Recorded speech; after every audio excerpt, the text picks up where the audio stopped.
this week's episode of Faster Masters Rowing Radio. Grab a seat at the table as Masters rowing coaches Marlene Royal and Rebecca Caro share their biggest secrets on how to unleash your hidden potential and plot a new course for real results on the water and off. Now, on to the show.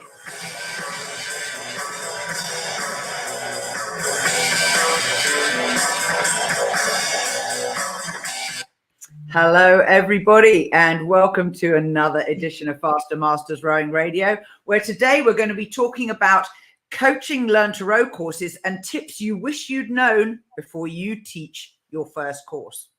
I'm Rebecca Caro, and I'm joined by Marlene Royal.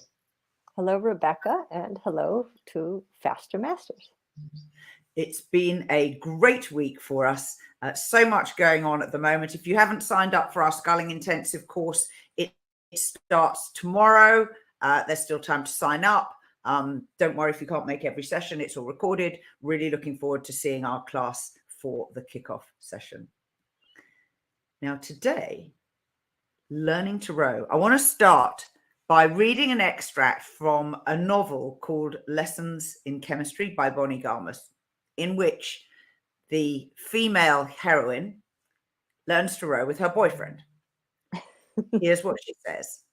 Shivering, she tightened her grip on the oar. What a stupid sport.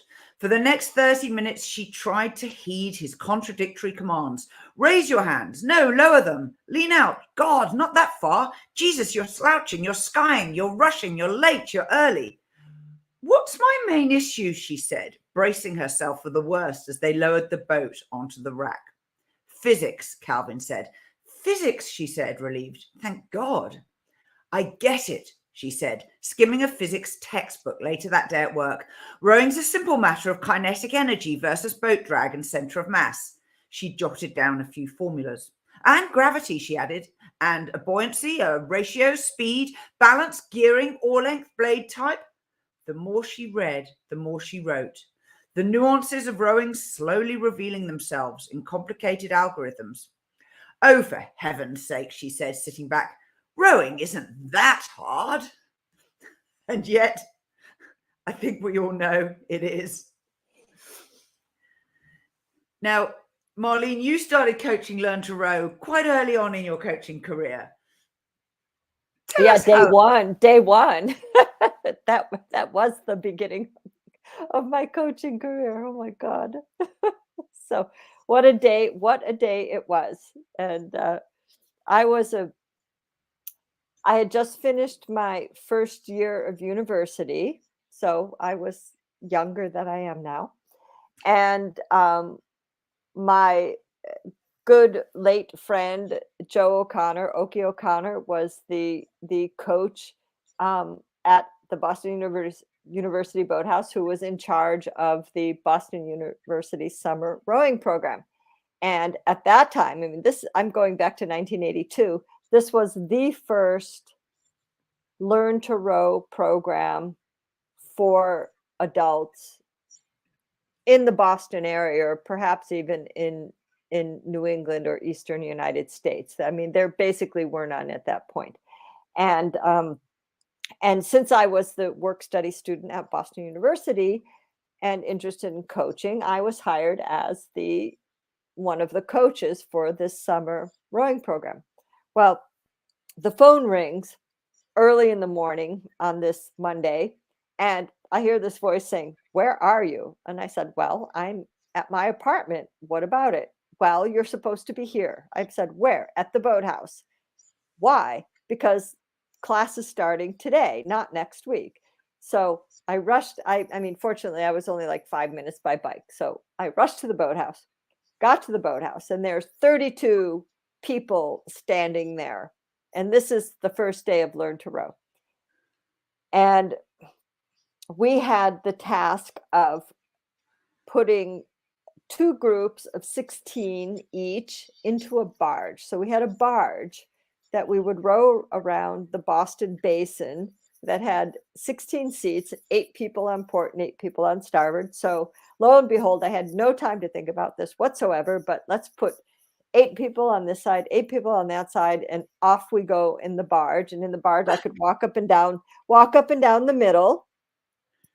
I had a tiller, so like I'm steering. Like for those of you who've rode the head of the Charles, like this is the starting area, warm up area in the basin of the head of the Charles. So I'm steering my barge around, and all of a sudden, like I had to think of what to say. So where do you start? Well, let's sit at the finish position with our blades feathered, and just let's square the blade and let's just see what the oar does. And that was like how I started. And somehow I navigated them out, and somehow within an hour I navigated them back, and we ran 4 sessions a day. So that group got out, another group got in, and like this is how it went all day long. So you just, it was quite exciting. But fortunately, it was a very stable environment, and it was like loads of fun to be out in the middle of the river in this huge barge with 16 people rowing it, and it was a blast. But talk about like, okay, well, where do we start? I'd never taught anybody how to row before, and I had like no forethought whatsoever at this moment. So it's called on the job learning, and I would blame the leader who didn't check that you knew when you were supposed to be there and didn't give you any guidance. Man, that's tough. Well, this was sort of like coming back from, like, we had just come back from the Eastern Sprint. So we had literally just come back from our championship races, and this was like the next morning. So that's grim. That's grim. Right. Let's kick off with some of the tips that you wish you might have known. First suggestion: use lifting a box off the ground as a way to demonstrate the parts of the body that move the boat. So first you straighten your arms, then you hinge at the hip, then you bend your knees, then you pick up the box, then you straighten your legs, then you hinge at the hip, and then you bend your arms. What about that one? It was new to me. Well, it's a good visual. I mean, it helps people relate to something. If they're athletic and they spend some time in the gym, it certainly helps. It gives them a good visual relating to something that they may be familiar with, which is a deadlift. And I don't worry when I'm teaching too much about this. I want to show them the sequence, but I don't check that they've got it right. Certainly not on day one. On day one, they probably will not have it right. I think we can guarantee nobody gets it right. I do say that quite often. I say everybody has to learn how to row. No one can just do it. It is not like many sports where, running, you can already run before you go to a running coach. Catching and throwing balls, often you can already do that before you, go and learn netball or hockey or whatever. Next tip: how to get the correct blades on the correct side of the boat. Now, in the days of Mac-on blades, I always taught red goes on the right because they both begin with R. And then when I'm teaching adults, I say because port wine is red, and that's your port. Yes. And they have to understand that this has to relate to how you are sitting in the boat. Because if you are a sailor, they're going to mess it up, right?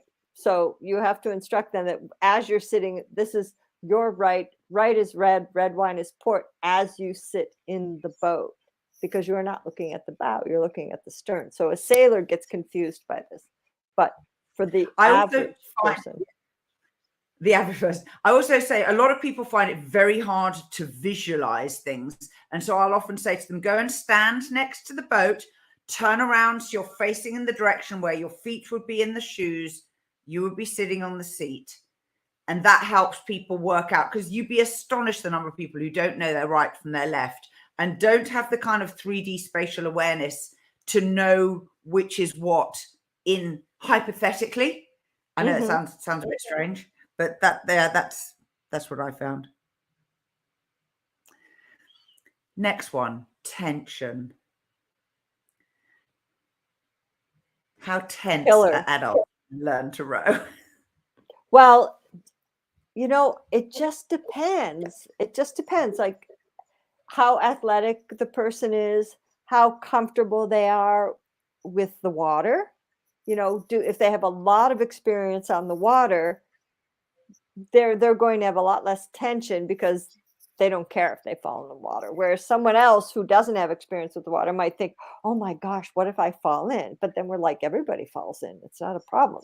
It's only water. You can fall in. But yeah, tension disrupts everything. The more you can just try to let it do the work, the better off you are. Yeah, I think that I often ask people who has rowed a boat, even a dinghy, before, because that helps me a little bit. As you say, how comfortable are they with the water? Next one, you won't get fit learning to row. Oh, 100%. 100%. I definitely would agree with that one. And I do tend, even at the beginning of a season, when somebody does know how to row, advise them, this is a transition. You need to do your fitness work on land until you're comfortable in the boat. And the same thing, learning how to row, it's going to be more mental and technical than it is going to be physical in terms of it being an aerobic workout at first. I definitely find that when I'm teaching adults, you need to have regular pauses, actually, not so much for their body, but more for them to unwind their brain and relax. And Yeah, just go. Whew. Yeah, and actually just appreciate the feeling of being in the boat, on the water, looking around. I mean, that's a vantage point that you don't usually have every day. If you're used to being on land, and even if you're running along the lake or the river, it's not the same as you're in the river or the lake looking back at the shore, or you have an absolutely different landscape. So giving them a few moments just to rest, but also to kind of appreciate what's going on around is important. I think that even if you are rowing in the most ugly waterway ever, there are still points of interest that you can say, look, isn't it lovely being out here? Even if it's just you get a different perspective looking at the buildings, from on the water than from on the land. Well, there's space. I mean, you don't have cars zooming next to you when you're out on the river. Yeah. Enjoy the view. The next one, comfort in the boat drills. So this is slightly more advanced. It's definitely not day one.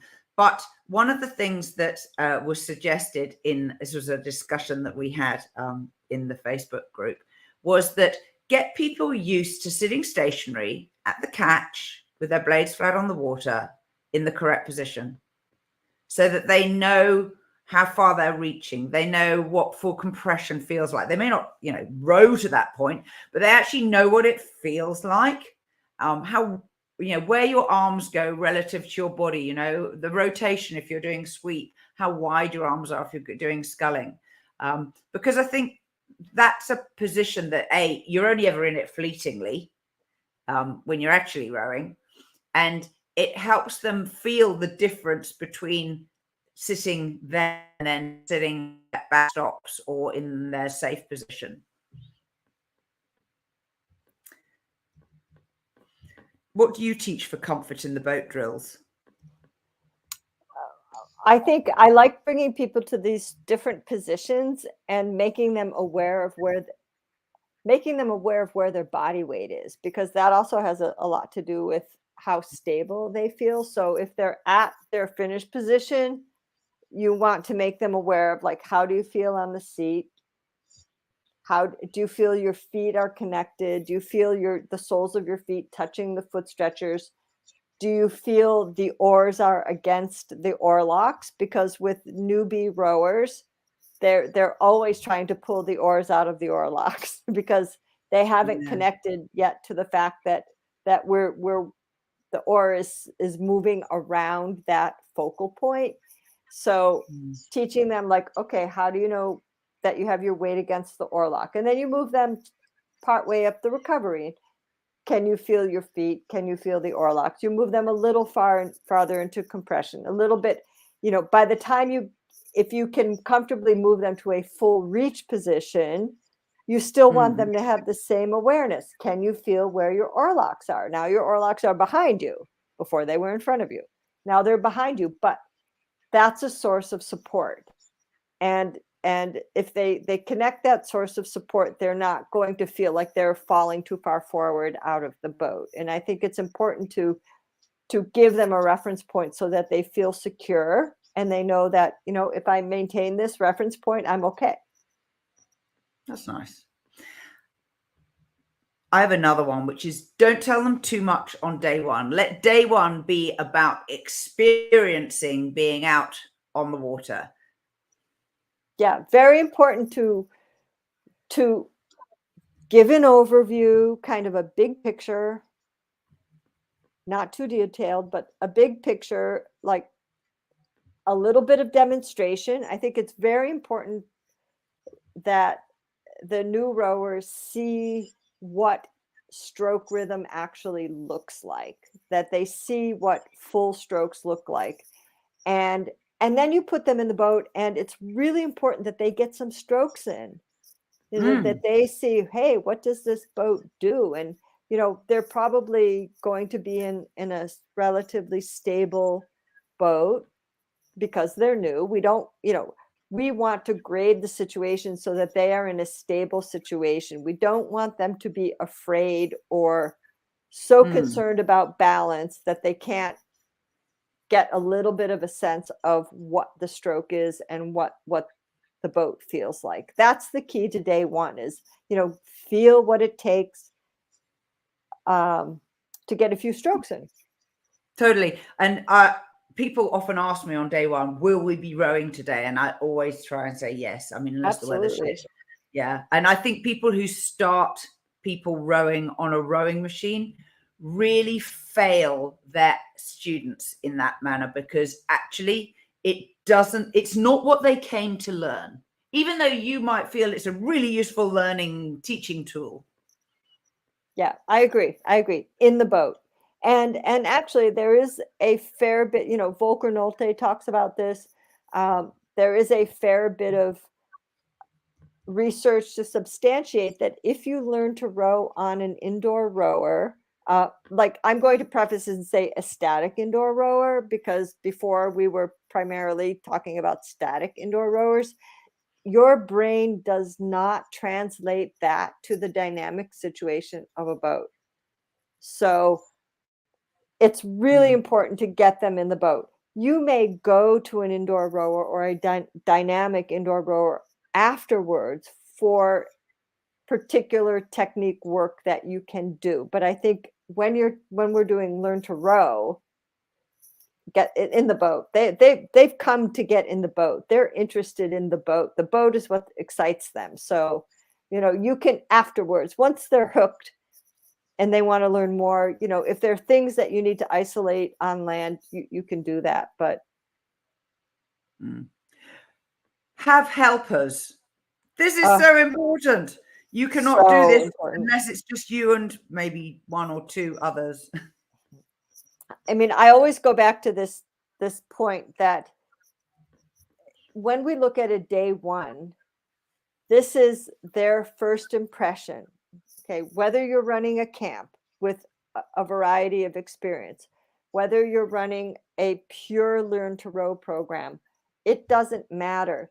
Load up your staff the first day, because it's you know, extra hands are so important to carry the boat, to hold the boat, to stabilize the boat, to help people get it in and out, to give them a little bit of assurance, to give them individual attention. And what if you have a little bit of wind? What if you have challenging water? You know, even just 4 people with one coach is a tremendous amount to manage on a day when you really, really have true beginners. And, you know, I say get as much staff helping as you can, because it's going to make their experience better. And they're only going to have their first experience once. I like to use people who did the previous learn to row as my helpers, because it serves 2 purposes. One is they're really super frightened of being told they're teaching the learn to row. Secondly, they very quickly realize how much knowledge they've acquired, and then they begin to be a little bit more confident. I think that's a great idea. I think anytime you can utilize, okay, who did learn to row last year and is not rowing, like you come and help us this year. And they're also capable of sharing what their experience was with those new people. Next one, don't try too hard. When you get them first going, those first few strokes, as you described earlier, you can always tell who's tentative and who thinks they'd like to pull the rigger off the side of the boat. True. And so just be ready for that. You know, don't be too close to the bank that if, you know, one side pulls more than the other, you don't pull the whole boat around. Exactly. Well, I think as from the coaching point of view, it's just important that you keep an eye on people. Let them handle it the way they want to handle it, but keep an eye on them simply to make sure somebody doesn't get into a situation that they can't get out of. Like if they're in a single and the wind starts to blow and you see that the wind is blowing them away from the shore and you know that they don't have the capability to get back against the wind, you know, be super careful with your assistant staff that somebody's getting them back. You know, you don't want them to get in a situation over their head where somebody who you can see, hey, they're just gonna row and they've got a bit of strength and they can turn around and they may be a little bit wild, but they're able to manage the situation. So if you have somebody very tentative, I have a really, really long rope. And I put them they're in the single and we've got pontoons on and I have a very long rope and I let them row out and then teach them to stop. And then I draw them back, pull them back in, and then I let them row out, stop, pull them back in.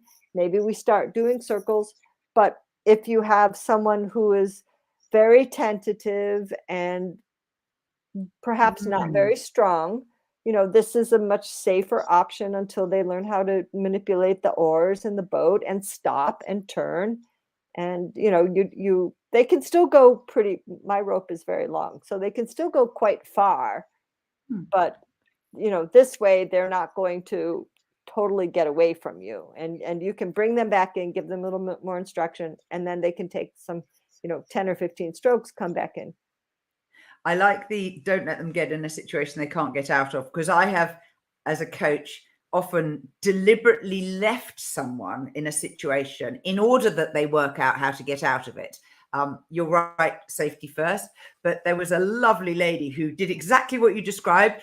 She wedged herself against the bank in a single. She was petite, but she was in a coastal boat. There was no danger she was going to capsize. And I could see that she was basically backing down when she should have been rowing on. And I left her there and she eventually got herself away from the bank and she'd worked out what she'd done wrong. Well, that's okay. I mean, I think that's absolutely okay because you knew that relatively she was in a safe situation. She was in a very stable boat. She wasn't under stress that something dangerous was going to happen. She was just stuck in the weeds. And so you gave her the time to figure that out. And you know, that's completely a coaching call because you weren't leaving her in a dangerous situation and you were keeping an eye on her. Like you were watching what was going on. If something was going to happen, you would have intervened, but you decided, well, you know, let them self-assess a little bit, let them figure out. And she did, and that was a good lesson. But you know, your eagle eye was, you know, still on her, and you know that's different from somebody who's just, you know, drifting off. And a coach, you know, another learn to row thing: make sure you can see all your athletes wherever they are. You know, you know, don't let them row around the point where you can see 5 here, and then there's one who's gone off. Where do they go? Yeah, exactly. Because there's always going to be one who runs away from the coach. Yeah, absolutely. So, like in the opening quote from Lessons in Chemistry, don't talk too much. In all your learn to row, not just lesson 1, as a coach, don't talk too much. Some I people think talk adults, because they're nervous. Yeah, some people will be nervous and they talk, but that's okay. Just again, let them work it out. yeah, and also remember, adults can't think of more than one thing at a time. So oftentimes, when I'm standing on the bank, someone will say, I'm coaching someone on a point, and they'll say, have you also seen this? And I'll often say, yes, we'll get to that. Because it's not, they can't absorb more than one thing at a time. And it's one of the things I often say on the bank. I said, a lot of things will be happening. Try to only think of one thing at a time. And it's one of the things that I actually repeat a lot. Oh, absolutely. And an observer, or sometimes even an assistant coach, will say, well, look, they're this and that and this and that. It's like, we know, but let them figure this out first. And we'll deal with, this is only day 1 or day 2, right? We're not, this is learn to row. This is just the beginning. They have to figure out, there's some elements that you have to create the base of the pyramid, and you have to create the foundation. The foundation needs to be happiness and excitement and fun to be there.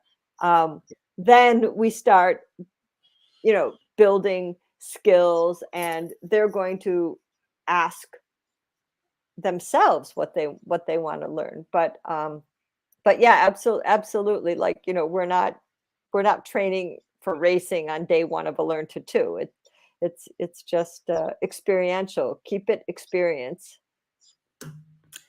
So rowing is fun, but safety is serious. And I think this is a really interesting one. Di Binley suggested this one. It's worth pointing out some of the things that are pretty obvious. We're on a body of water. There are hazards in the water and off the water. It's very easy where I coach to point them out. There's a very large buoy there. There's a tree stump that's sticking out. There's a dock that sticks out. There are swans, so people realize that there's a reason you have a PFD in the boat with you. There's a reason we show them the safety features of a boat. There's a reason one of the first things we explain to them when they're sitting in the boat is, this is your safe position. If you do not feel safe, do this, and you will, in all likelihood, not fall in the water, So I kind of bring it up front, but I try not to be too heavy-handed about it, because you don't want people to get really anxious, like, oh my gosh, we're all going to drown. Yeah, exactly. But you make them aware. And when people get in the boat the first time, and even when they're learning to row for the first month, at least, they do not have good spatial awareness. They do not understand how close they are to the shore. Or in my club, how far they are from the shore. I'm like, what are you doing heading to the middle of the lake? The traffic pattern is over here, and just teaching traffic pattern. Once they're a few days into their learn to row, they have to learn about traffic pattern. And many simply do not understand how far they are from the shore, how close they can be to the shore, or where they need to be. And that spatial awareness takes time so they learn how to point, they learn where they are. And I mean, I see, like, my novice scullers, they're heading to the middle of the lake all the time. Like, I'm over here. Where are you going? Could you please come back? Could you please come back over here? And they just have no clue that they're going into the middle of the lake. But they're very experienced people on the water. They kayak, they swim, they do all these things, and they haven't learned the etiquette of rowing, or the skill of rowing, that we go straight in a traffic pattern, because in a canoe or kayak, they go anywhere, or on a paddleboard, they go anywhere they want. And we can't do that because we're in a blind boat. So, there is a little bit of teaching that needs to go on there. Rowing lingo. I quite like to use some of the proper, correct words, but I try not to use too many at once. Certainly for their first couple of workouts, I'll just use the words stop rowing, start rowing. I may say next stroke, stop, but they're not used to waiting for you to say now or go. And so they tend to just stop the minute they hear you say stop rowing, you know. But anyway, they don't know two-part commands, right? They just say, "Oh, stop." Okay, stop. Yes. And they're usually very good at doing that. But I also then always, along with that, try and use the correct words for the things that they're going to be doing a lot of: the oar, the button, the gate, the foot stretcher, the seat, the shoes, the sax boards, the bow, the stroke, the seat numbers. They take a bit of repetition, but most of them, half of them are weird words and half of them are words that you can understand. So I try and use rowing lingo and then use more and more of it. And then if it's clear that they haven't understood what I said, when we're stopped, I'll say, this is what easy oars means. It means stop rowing. Okay. And then that helps, because there is a lot of new stuff, isn't there? Let's face it, when you're first starting. Yeah. And are we talking, right? And are we talking about the first day, or we're talking about, the learn to row process? So, we build, I mean, that's the role of the coach or the instructor, is to build these things up gradually. But I think the priority for day one, safety, enjoyment, give them the feeling of taking some real strokes so that they say, wow, this is what it's all about. This doesn't happen in a canoe, kind of thing. This is different. And that there is that reaction because it is so different. I mean, you don't have this length of the stroke. You don't have this boat travel in boats that don't have riggers generally. It's very, very different. And you're going backwards too, which freaks some people out. I'm so used to it. I'm like, why would I want to see where I'm going? I don't want to know. It's kind of but anyway, I think, enjoyment, safety, pique their curiosity. You want them coming off the water with big smiles. Yes. Big smiles is key. And a sense of achievement, if you can. I think if they're smiling, they have a sense of achievement, because it's exciting. It's something new and dynamic, and it's really not like anything else. I also like to tell them they'll never stop learning to row. So it's going to be forever. And they laugh when they do that. They don't believe you. But then they find out that we keep working on the same things. I tell them, I work on the same things that you work on. I'm just thinking about it in a little bit different level or context, but I'm still working on the same thing that you're working on. Absolutely right. So some tips on teaching learn to row that maybe you hadn't thought of before. And till next time, we will see you on Faster Masters Rowing Radio. We are part of the Rowing Chat Podcast Network. Please tell your rowing friends about the show. And if you've learned just one helpful thing from today's episode, please consider supporting the show for as little as $1 per month by visiting fastermastersrowing.com/podcast.